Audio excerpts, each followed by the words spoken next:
Shalom, shalom, shalom, chers frères et sœurs, soyez la bienvenue, soyez les bienvenus dans cette nouvelle vidéo. Si c'est pour la première fois, je vous salue, soyez les bienvenus. Alors, je salue encore davantage nos fidèles abonnés qui ne cessent de nous suivre.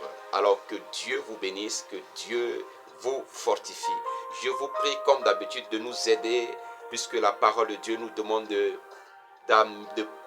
prêcher l'évangile partout à travers le monde. Aujourd'hui, à travers les réseaux sociaux, nous pouvons atteindre le monde. Voilà pourquoi je vous prie de nous aider dans cette tâche de partage de l'évangile, à partager la vidéo à vos proches, à partager la vidéo dans des différents groupes, que ce soit sur les différentes chaînes YouTube, sur les différentes pages ou les groupes Facebook, même pourquoi pas à vos proches via WhatsApp.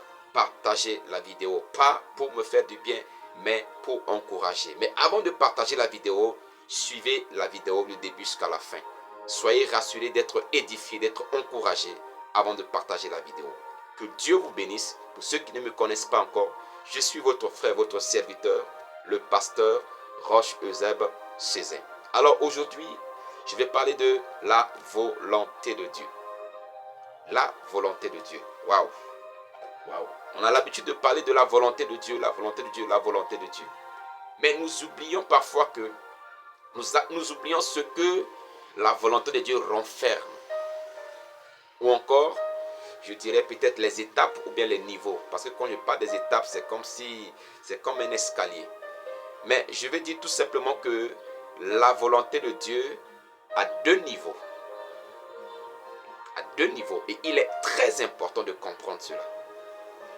Parce que certaines personnes se focalisent souvent sur un seul niveau. Ou encore sur, je dirais quoi, un type de volonté. Puisque en parlant de la volonté de Dieu, il y a des types de volonté de Dieu. Je crois trouver le mot. Des types de volonté de Dieu. Et aujourd'hui, je vais parler de deux types de volonté de Dieu. Le premier type de volonté de Dieu dont nous devons savoir, c'est la volonté particulière de Dieu pour la vie d'un homme. Ah oui. Et le deuxième type, c'est la volonté de Dieu pour tous. Ah oui. Il y a la volonté de Dieu pour tous et il y a la volonté particulière de Dieu pour un individu. Je suis pasteur. C'est le plan de Dieu pour ma vie. C'est l'appel de Dieu sur ma vie. Cependant, tout le monde n'est pas appelé à être pasteur. Vous voyez, la volonté particulière de Dieu pour ma vie est que je devais être à son service en tant que pasteur. Mais vous, ce n'est pas le cas. Si nous lisons le livre de Juges, le chapitre 13, la Bible nous parle d'un homme qui s'appelle Samson. La maman et le papa n'avaient pas d'enfants. Et Dieu les a visités. Dieu a visité la maman premièrement. Et après, plus tard, il a visité les deux ensemble. Et il a dit, vous aurez un enfant. Mais pendant la grossesse, la maman ne doit pas boire du vin ni de liqueur forte. Et quand elle va mettre au monde un enfant, on ne doit pas raser la tête de l'enfant. On ne doit pas raser la tête de l'enfant. Est-ce que ça veut dire que toutes les femmes vont mettre au monde des enfants, que ce soit filles, que ce soit hommes? Ces familles-là ne doivent pas raser la tête de leur enfant? Non, ce n'est pas une doctrine. Ce n'est pas une doctrine. Mais c'est le plan particulier de Dieu pour la vie d'un homme qui s'appelait Samson. Et beaucoup de personnes ignorent cela. Beaucoup de personnes ignorent le plan particulier de Dieu pour leur vie. Et cette ignorance les amène à prendre des décisions selon la vue, à prendre des décisions selon la chair, à prendre des décisions selon les informations. J'ai appris que bon, il y a telle chose comme ça peut aller, bon, je me donne, et puis etc. Même parfois, les décisions ou les choix que nous faisons, ça ne provient même pas de nos passions. Mais parce qu'on a appris que c'est comme ça, bon, on veut le faire. Alors que Dieu a un plan pour notre vie. Et le Saint-Esprit est là pour nous révéler ces choses. La Bible dit dans 2 Corinthiens chapitre 2, le verset 9, entre 1 Corinthiens ou 2 Corinthiens, si je ne me trompe pas, chapitre 2, le verset 9, vérifiez si c'est 1 Corinthien, vérifiez 1 Corinthiens chapitre 2, le verset 9, ou soit 2 Corinthiens chapitre 2, le verset 9. La Bible dit, les choses cachées, les choses qui ne sont jamais montées dans le cœur de l'homme, les choses que l'oreille n'a jamais entendues, que les yeux n'ont jamais vues. Ce sont ces choses que Dieu a réservées pour ceux qui l'aiment, pour ceux qui le cherchent. Et il nous révèle cela à travers son Esprit Saint. Alléluia. Ce que Dieu a réservé pour toi, c'est pour ta vie. Ce n'est pas pour la vie des autres. Et le Saint-Esprit est là pour te révéler cela. Mais tu ne le sauras pas si tu ne cherches pas. Dieu dit, je me laisse trouver par ceux qui me cherchent. Si tu cherches à connaître le plan de Dieu pour ta vie, Dieu va te le révéler. Mais si on se laisse guider par les convoitises, on voit l'autre est comme ça, on veut faire comme lui, on veut devenir comme lui, on veut le suivre. Finalement, on oublie le plan que Dieu a pour nous. Et quand on est trop dans les convoitises, parfois même quand Dieu se révèle à nous, on ne prenne pas conscience de cela. On ne voit pas cela. Pourquoi? Parce qu'on est déjà voilé par la convoitise. Le plan particulier de Dieu pour notre vie. Nous devons faire très attention, bien-aimés dans le Seigneur. Nous devons faire très attention. Alléluia. Le plan particulier de Dieu pour notre vie. Vous savez, si j'ai écrit ici, la désobéissance à la volonté particulière de Dieu, pour notre vie, peut nous conduire à la mort prématurée, à la perte de récompense ou encore au manque de provision. La désobéissance à la volonté particulière de Dieu pour votre vie peut vous conduire à la mort prématurée. Ou encore, cela va faire que vous n'aurez pas la récompense que Dieu a réservée pour vous si vous marchez dans cette voie. Et de deux, cela peut vous conduire au manque de provision. Parce que Dieu nous donne la provision selon la vision. Selon sa vision pour notre vie. Voilà pourquoi nous avons l'habitude de dire que quand Dieu donne la vision, il donne la provision.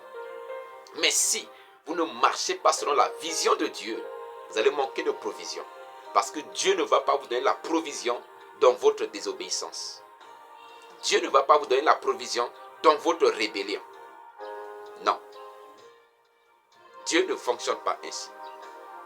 Dieu vous donne la provision selon la vision qu'il vous a donnée, selon sa vision pour votre vie. Et si vous êtes dans cette vision, il vous donne la provision.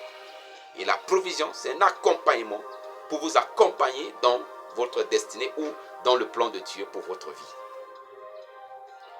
Mais bien aimé dans le Seigneur, si vous n'êtes pas dans la vision de Dieu, dans la volonté de Dieu pour votre vie, vous pouvez manquer de provision. Vous allez beau prier, vous allez beau jeûner, mais votre prière est contrairement à la volonté de Dieu. Difficile d'avoir l'exaucement. Vous voyez, c'est pourquoi Jacques a dit, vous demandez, vous ne recevez pas parce que vous demandez mal.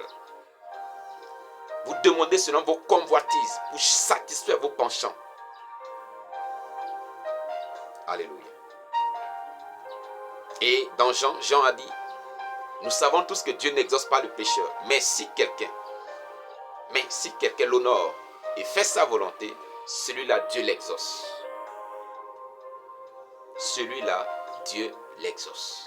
Si quelqu'un l'honore et fait sa volonté, Dieu l'exauce. Donc, bien-aimés dans le Seigneur, je vous prie, si vous ne le savez pas, que Dieu a un plan particulier pour votre vie, il est temps de chercher à connaître ce plan. À travers la prière, Dieu va se révéler à vous. Je dis bien, à travers la prière.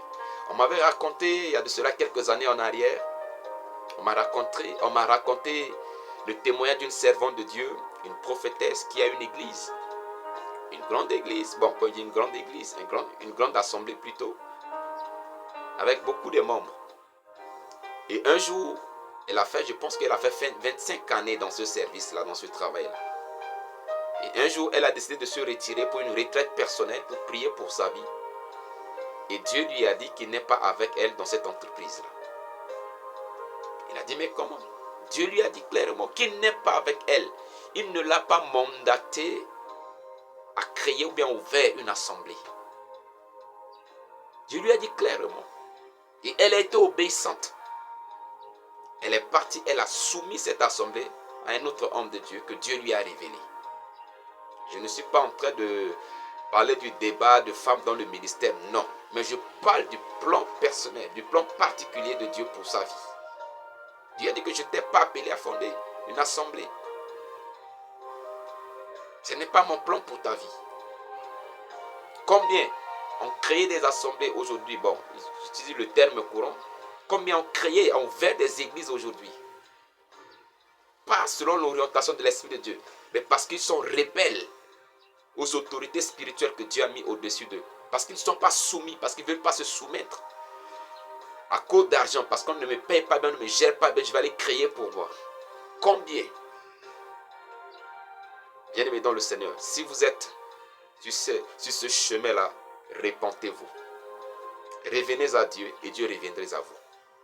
Dieu reviendra à vous. Que Dieu vous bénisse. Alors, le deuxième plan, le deuxième niveau, ou le deuxième type, on parle de la volonté de Dieu bien sûr. Le deuxième type, on a déjà dit, c'est la volonté de Dieu pour tous. La volonté de Dieu pour tous, c'est ce que nous dit la parole de Dieu. La parole de Dieu nous recommande à vivre par exemple dans la sanctification. Ce n'est pas un plan volonté. Quelqu'un ne peut pas se lever puisque j'ai entendu, même des hommes de Dieu qui le disent, je connais l'alliance que j'ai avec Dieu. L'alliance qui est entre toi, que tu parles de quelle alliance avec Dieu? Est-ce que l'alliance que tu as avec Dieu t'autorise à vivre dans la fornication, à vivre dans l'adultère, à vivre dans le péché? Mais je suis désolé de vous le dire. Vous êtes dans l'erreur si vous dites cela. Vous voyez, les gens disent que je connais l'alliance que j'ai avec Dieu. L'alliance que tu as avec Dieu je vais dire quoi, n'abolit pas ou bien, oui, n'abolit pas la volonté de Dieu pour tous. N'abolit pas la parole de Dieu, en un mot. La parole de Dieu. Dieu veille sur sa parole. Dieu soutient toutes choses par sa parole, dit le livre d'Hébreux. Il soutient toutes choses par sa parole puissante. Et d'ailleurs, c'est par sa parole qu'il jugera toutes choses. Si la parole de Dieu dit de ne pas mentir, c'est une parole à nous tous. C'est une parole à tous ceux qui se disent être enfants de Dieu. À tout le monde. Et j'appelle cela la volonté de Dieu pour tous. La volonté de Dieu pour tous est que tous connaissent son Fils Jésus. Mais si quelqu'un ne connaît pas son Fils Jésus, il peut créer le plus grand orphelinat du monde. Il peut distribuer ses biens à tous les pauvres du monde. Il va aller en enfer. Parce que le plan de Dieu pour le salut de tous est que nous croyons en son Fils Jésus. Et nous le recevons dans notre vie, dans notre cœur, comme notre Seigneur personnel. C'est lui qui nie Jésus. Et même il ne fait pas de mal, il ne tue pas, il ne ment pas. Il partage son pain à celui qui a faim. Il distribue ses biens aux autres. Mais s'il n'a pas Jésus comme son Seigneur et Sauveur, il meurt, il ira en enfer. Parce que selon le plan de Dieu pour le salut de tous, est que nous devons croire à son Fils. C'est pourquoi la Bible dit, car Dieu a tant aimé le monde, il a donné son Fils afin que quiconque croit en lui ne périsse point. Quiconque croit en lui ne périsse point. Quiconque, quel que soit ton titre, quelle que soit ta personnalité, quelle que soit ta soi-disant alliance avec Dieu, si tu ne crois pas en Jésus-Christ, tu n'as pas et tu n'auras pas la vie éternelle. Nous devons faire très attention, bien-aimés dans le Seigneur. Matthieu chapitre 7, le verset 21. Oh, j'aime ce verset. J'aime ce verset. Je le cite beaucoup dans mes interventions. Matthieu chapitre 7, le verset 21 dit ceci. Ceux qui me disent Seigneur, Seigneur, n'entreront pas tous dans le royaume des cieux, mais celui-là seul qui fait la volonté de mon Père qui est dans les cieux. Waouh! Ce n'est pas Paul qui l'a dit, on va dire que non, c'est Paul qui a dit, il a dit ceci aux Corinthiens, il a dit ceci aux Éphésiens, nanani, nanana. Non. C'est le Seigneur Jésus qui a dit cela. C'est le Seigneur Jésus. Et vous ne pouvez pas me dire que non, c'est parce qu'il était encore sous la loi. Parce que non. Il a dit clairement, tous ceux qui me disent Seigneur, Seigneur, n'entreront pas tous dans le royaume des cieux. Et une précision, il dit, mais celui-là seul qui fait la volonté de son Père qui est dans les cieux. Alors, quelle est la volonté du Père? La volonté du Père est que nous croyons en son Fils Jésus-Christ. La volonté du Père est que nous vivons dans la sanctification. Parce que sans la sanctification, nul ne verra le Seigneur. Il continue. Le verset 22. Le verset 22 dit ceci. Plusieurs me diront en ce jour, Seigneur, Seigneur, n'avons-nous pas prophétisé en ton nom? N'avons-nous pas chassé les démons en ton nom? Et n'avons-nous pas fait beaucoup de miracles en ton nom? Verset 23. Alors, je leur dirai ouvertement, pas en cachette, pas par parabole, pas par révélation, mais je leur dirai ouvertement, je ne vous ai jamais connu. Oh, mais on a été dans les églises, on a jeûné, on a prié, on a donné des dîmes, on a prêché en ton nom, on a chassé les démons en ton nom. Comment? Pourquoi tu peux dire que tu ne nous as jamais connus? Il donne la réponse. Je ne vous ai jamais connu. Retirez-vous de moi, vous qui commettez l'iniquité. Parce que vous commettez l'iniquité. Parce que vous vivez dans l'iniquité. Vous vivez dans le péché. Et donc je ne vous connais pas. Et je ne vous ai jamais connu. Waouh. Dieu ne connaît pas ceux qui vivent dans le péché. Il ne les connaît pas. Il ne les connaît pas. Leur nom n'est pas écrit dans son livre de vie. Ceux qui n'ont pas cru au Seigneur Jésus-Christ, ceux qui ne reconnaissent pas Jésus-Christ comme leur Seigneur, comme leur Sauveur, ceux qui ne reconnaissent pas Jésus-Christ comme le chemin, la vérité et la vie, Dieu ne les connaît pas. Il ne les connaît pas. Ça, c'est le plan de Dieu pour tous. La volonté de Dieu pour tous est que nous parvenons à la connaissance de son Fils Jésus-Christ. Ainsi dit les Écritures. Mais si quelqu'un ne parvient pas à la connaissance de Jésus-Christ, si quelqu'un nie Jésus, si quelqu'un ignore Jésus, il n'a pas la vie éternelle. Il n'aura pas la vie éternelle. Si quelqu'un prétend être en Christ et vit dans le péché, il n'aura pas la vie éternelle. Parce que qu'est-ce que la Bible nous dit dans 1 Jean chapitre 3, le verset 6 à 10. Je vais finir là. Je n'aime pas être long dans les vidéos. Par contre, dans les assemblées, quand je prêche, je prends du temps. C'est parce que les gens sont trop paresseux. Quand la vidéo est trop longue, ils coupent. 1 Jean chapitre 3, à partir de verset 6. Je lis. Quiconque demeure en lui ne pêche point. Celui qui demeure en Christ ne pêche point. Quiconque pêche ne l'a pas vu et ne l'a pas connu. Tu ne peux pas dire que tu as connu Christ, tu as donné ta vie à Christ et tu vis dans le péché. Non, c'est que c'est à quelqu'un d'autre, ce n'est pas Jésus-Christ. Verset 7. Petit enfant, que personne ne vous séduise. Celui qui pratique la justice est juste, comme lui-même est juste. Il dit que personne ne vous séduise. Celui qui pratique la justice est lui-même juste. Verset 8, celui qui pêche est du diable, car le diable pêche dès le commencement. Le Fils de Dieu apparu afin de détruire les œuvres du diable. Verset 9.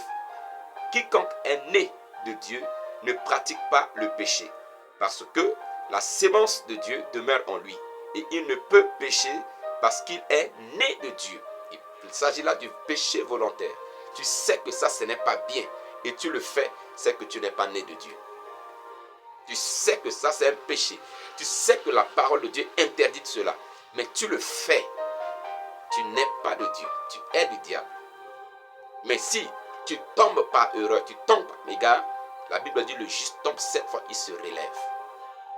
Le verset 10 dit, c'est par là que se font reconnaître les enfants de Dieu et les enfants du diable. Quiconque ne pratique pas la justice n'est pas de Dieu, non plus que celui qui n'aime pas son prochain. Que Dieu vous bénisse. Bien-aimés dans le Seigneur, Dieu a un plan particulier pour votre vie. Et sachez que Dieu a un plan pour tous. Et le plan de Dieu pour tous est que nous parvenons à la connaissance de son Fils Jésus pour avoir la vie éternelle. Une fois que nous connaissons Christ, nous devons chercher maintenant à connaître le plan que Dieu a pour notre vie personnelle, pour notre vie en particulier. Et ainsi, nous devons laisser le Saint-Esprit nous conduire dans ce plan de Dieu pour notre vie, pour nous conduire à notre récompense, pour nous conduire aux provisions que Dieu a destinées pour notre vie. Que Dieu vous bénisse. Si vous avez des préoccupations, n'hésitez pas à nous contacter, à nous écrire. Nous serons disponibles de vous répondre. Soyez bénis. Que la grâce de Dieu soit sur votre vie au nom de Jésus-Christ. Partagez la vidéo et ne manquez pas les prochaines vidéos. Abonnez-vous sur nos différentes plateformes pour ne pas manquer nos vidéos. Shalom à vous.